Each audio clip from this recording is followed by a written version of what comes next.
can we write an essay? तो an essay is a piece of writing on a given topic. आपको कोई भी एक topic given होता है, उस पे हम क्या लिखते हैं, उससे रिलेटेड लाइंस या पैराग्राफ्स लिखते हैं. Generally it is composed of number of paragraphs designed and developed sequentially in on the given topic. मतलब कि एक सीक्वेंस में हम पैराग्राफ्स लिखते हैं on the given topic.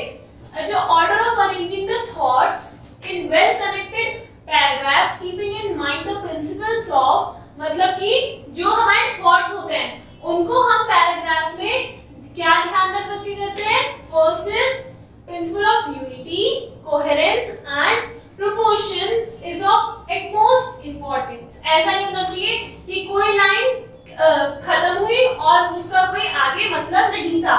Her line well connected होनी चाहिए आपस में. Writing an essay is not easy. It needs a lot of preparation, practice and skill to write a good essay. Now first is a visit to the railway station. Last Sunday I went to the station with my father to receive my aunt. अब topic क्या है हमारा, a visit to the railway station. कि हम किसी visit को describe कर रहे हैं. तो सबसे पहले कैसे स्टार्ट होगा कि किस दिन हमने विजिट करा, कहाँ पे गए थे और उसके पूरे इंसिडेंट को हमें डिस्क्राइब करना है.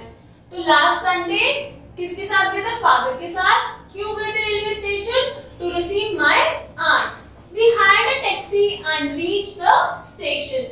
There were people all around. There was a long queue before the ticket counters. अब क्या करा, हम कहाँ जा रहे थे, रेलवे स्टेशन जा रहे थे अपनी आंट को रिसीव करने.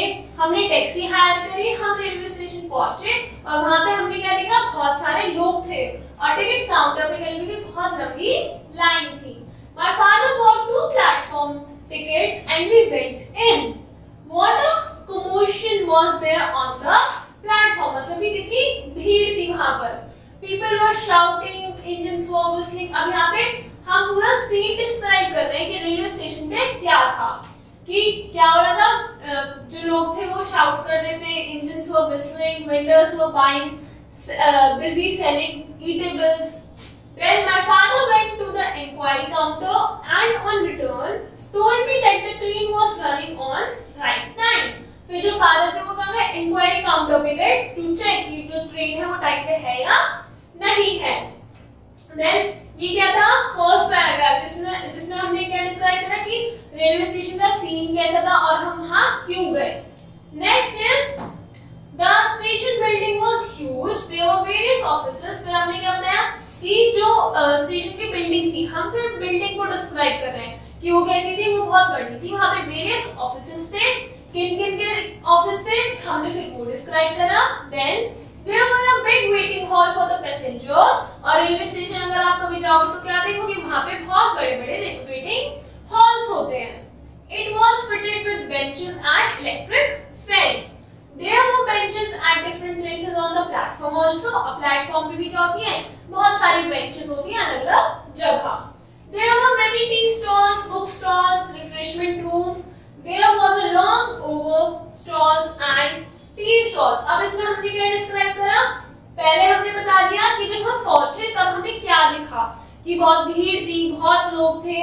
फिर हम डिस्क्राइब कर रहे हैं कि वहाँ रेलवे स्टेशन पे बिल्डिंग्स कैसी थी और वहाँ पे बिल्डिंग में क्या क्या था, मतलब वेटिंग हॉल है, वहाँ बेंचेस हैं, हमने फिर वो डिस्क्राइब करा. नाउ लास्ट पैराग्राफ में क्या होता है, first is always introductory para, जिसमें हम बताते हैं कि अगर विजिट है तो कब गए, कहाँ गए, किसके साथ गए. एंड कंक्लूडिंग पैराग्राफ में हम अपने ऐसे को क्या करते हैं, खत्म करते हैं. Soon we heard on the public announcement system that our train was about to reach on platform number 5. तो हम कहाँ गए, हम प्लेटफॉर्म नंबर 5 पे वॉक करके गए. कहाँ से, overbridge bridge. along with some other passenger crossed it and reached there. और ओवरब्रिज को क्रॉस करके हम कहाँ पहुँच गए, ट्रेन के पास. Soon the whistle of the incoming train alerts us and we begin to wait for the arrival of the train. तो ये क्या था, a visit to the railway station. Now second is the annual function of our school. अब हमने visit को visit describe करने का ऐसे लिख लिया. अब next is the annual function of our school. कोई ऐसा event है जो हो चुका है, अब हम उसको describe करेंगे. तो like every year the annual function of our school was organised. अब सबसे पहले हमने क्या बताया, स्कूल का एनुअल फंक्शन है तो कब ऑर्गेनाइज हुआ, 14 अक्टूबर दिस ईयर। फॉर 2 डे, अब कितने डेज में कंपटीशन से, 2 डेज के। कौन कौन से, sports, debate, one act plays, सारे क्या थे, कंपटीशंस थे। Then students of all class to participate, जो सारे क्लासेस के बच्चे थे सबने उसमें क्या लिया, पार्ट लिया। I also took part in some sports. Then it was time for the prize distribution. फिर sports हुए, उसके बाद क्या था, prize distribution का टाइम था। The function was held under a big pandal erected in the school compound as the school hall was not big enough to accommodate all the student guests and visitors. अब ये बता रहे हैं कि जो क्या हुआ, एनुअल फंक्शन था वो हुआ कहाँ है, स्कूल में। हॉल जो था वो इतना बड़ा नहीं था, तो क्या हुआ, हमारे स्कूल में क्या है, एक pandal. Then the whole compound was beautifully decorated with flags, flowers. अब हम उसको डिस्क्राइब करें कि वो कैसे था, पूरा डेकोरेटेड था, किस किस से, फ्लावर से, बलून से, फोटोग्राफ से एंड फ्लैग से। A large platform was also put up on one corner of the compound and on this were some chairs and tables on which the prize were kept. अब जो prize थे वो कहाँ थे, एक corner में table और चेयर्स थे, वहां पे क्या रखे थे, सारे प्राइज रखे हुए थे। अब बता रहे हैं कि हमारे जो चीफ गेस्ट थे वो कौन थे, डिस्ट्रिक्ट मजिस्ट्रेट, उनको इनवाइट करा गया था और उन्होंने क्या करा, प्राइजेस सबको डिस्ट्रीब्यूट करे। फिर चेयर्स थे ग्राउंड में, किसके लिए, गार्जियंस के लिए, विजिटिंग गेस्ट के लिए, जो कि and while we set on the ground, और ग्राउंड पे कौन, बच्चे बैठे हुए थे। तो ये हो गया हमारा फर्स्ट पैरा। देन नेक्स्ट हम बता रहे हैं कि by 3 PM the compound was almost full with visitors and students. The district magistrate arrived exactly at 3:30. कब आए, डिस्ट्रिक्ट मजिस्ट्रेट 3:30 पे। फिर क्या हुआ, प्रिंसिपल उनको गए गेट पे रिसीव करने, then chairman of the school के साथ। Then he was garlanded by some students, मतलब उनका क्या हुआ, स्वागत हुआ। Then when he reached the platform, we all stood up and cheered while a group of girls sang the national anthem. अब सबसे पहले हमने बताया एनुअल फंक्शन कहाँ हो रहा है, स्कूल में हो रहा है, किस डेट में हो रहा है। देन वहाँ का क्या जो सीन है वो क्या है, कि पंडाल लगा हुआ है, डेकोरेटेड है। फिर क्या, फिर कि जब इवेंट स्टार्ट हुआ तब क्या हुआ, हमने वो डिस्क्राइब करा। फिर नेक्स्ट पैरा में हमने after the district magistrate and other dignitaries had taken their seats, मतलब सब बैठ गए, the principal read out the annual report of the school. It was rather dull and nobody cared much for it. अब इसमें क्या बताया कि जब सब सेटल डाउन हो गए तो प्रिंसिपल ने एनुअल रिपोर्ट पढ़ी स्कूल की। After the principal finished reading his report, he requested the district magistrate to give away the prizes. अब उसके बाद में रिपोर्ट पढ़ने के बाद में डिस्ट्रिक्ट मजिस्ट्रेट ने क्या किया, प्राइजेस दिए।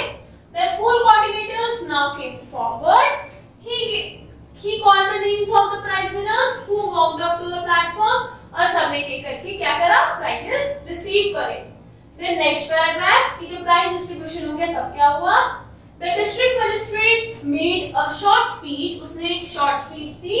He praised the school for its achievement in sports studies during the year. उन्होंने स्पीच दी और स्कूल की क्या करी, तारीफ करी, और उन्होंने कंग्रेचुलेट करा प्रिंसिपल को और स्टाफ को। क्यों, क्योंकि हमारे इसका स्कूल का क्या रिजल्ट बहुत अच्छा आया था। Then after the district magistrate had sat down, the chairman thanked him for his presiding over the function and called for 3 cheers which we gave wholeheartedly.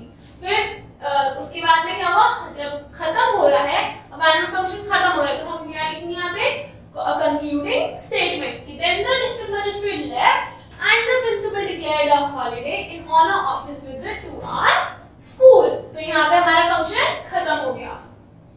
तो पहला हमने करा विजिट के ऊपर ऐसे, देन कोई इवेंट को डिस्क्राइब कर रहे हैं। नाउ नेक्स्ट ऐसे इज कि हम किसी टॉपिक को डिस्क्राइब करें, फॉर एग्जांपल पंक्चुअलिटी। अब पंक्चुअलिटी क्या है, एक वर्ड है, एक क्वालिटी है, तो अब हमें इसे डिस्क्राइब करते हुए ऐसे लिखना है। तो punctuality indicates that one has respect for time and work. तो सबसे पहले डिस्क्राइब करिए पंक्चुअलिटी होती क्या है। Punctuality is the habit of doing things exactly in time. Punctuality क्या होती है, कैसी हैबिट होती है, to do something on time. अब punctual person will be a winner everywhere.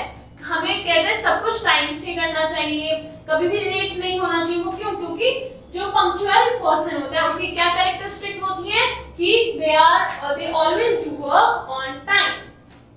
A punctual person is always one step ahead of others. Often we say plan work and work plan. Punctual person manages everything in life. मतलब कि हम कोई भी task कर रहे हैं उसको अच्छे से मैनेज करके करें। Many of us are occasionally late due to circumstances beyond our control. Habit to work for tomorrow shows lack of respect for other person and their time. मतलब कि हमको कभी भी किसी के दूसरे के टाइम की डिसरिस्पेक्ट नहीं करनी चाहिए, वरना क्या हम इनडायरेक्टली अपने टाइम को भी डिसरिस्पेक्ट कर रहे हैं। Time is a precious gem that cannot be wasted at any cost. Time is a very special resource that one cannot store it or save it for later use. मतलब time अपने हिसाब से चलता जाता है, अब वो हमारी मर्जी है कि हम उसको वेस्ट करें या फिर यूजफुल बनाएं। If we do not use our time wisely, we can never get it back. तो इसलिए कहते हैं हर चीज हमें क्या करनी चाहिए, टाइम से करनी। जिस चीज का जब टाइम होता है हमें उसको तभी करना चाहिए। Then next para, the measure of any society development and progress does not lie only in the accumulated wealth of the national resource, that natural resources that it has, but also the value system to which its citizens subscribe. मतलब हमारे पास जो resources है उन्हीं पे ही हमारा जो development है वो बेस्ड नहीं होता। किस पे होता है कि जो सिटीजन्स है वो क्या वैल्यू सिस्टम अपने पास रखते हैं। The most important of these values is to respect for time, and we as citizens of tomorrow should inculcate it to enrich our society. मतलब कि एक जो सबसे मेन वैल्यू होती है that is to respect time, अपना भी और दूसरों का भी। तो as a citizen हमको ये हमेशा अपनी लाइफ में करना चाहिए, क्या? To respect time. Then punctuality makes life favorable for a person because he knows how to manage things wisely. क्यों? अगर हम टाइम पे पंक्चुअल है तो हमें पता है हमारा पूरा दिन प्लान्ड है, हम उसको आराम से फॉलो कर सकते हैं। बट अगर हमारी एक चीज लेट हो गई तो उस चक्कर में हमारा पूरा क्या है, डे लेट हो जाएगा। सो इसलिए it is important to be punctual.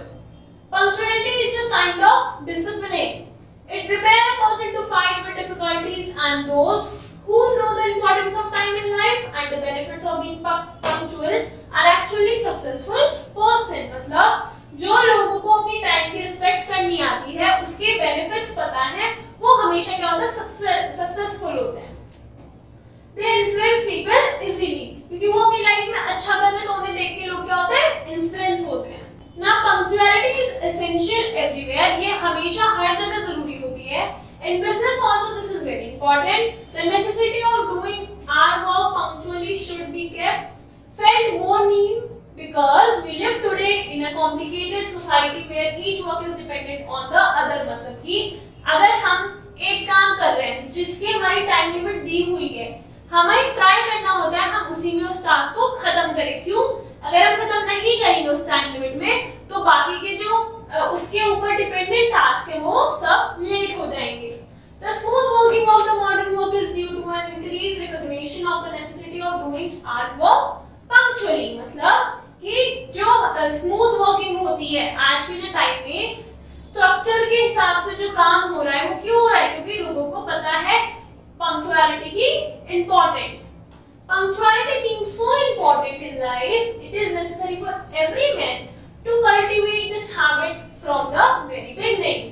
Once we are punctual, our labors will be lightened, our mind will be disciplined, and our life will be much easier and brighter. तो if we notice, ये क्या था? Concluding हमारा paragraph था, तो हमने line भी last में क्या लिखी? To complete our essay, to close our essay. So this was our essay writing. Now I hope आपको समझ आया हो how you can describe a visit, an event or any topic. So now complete your exercise.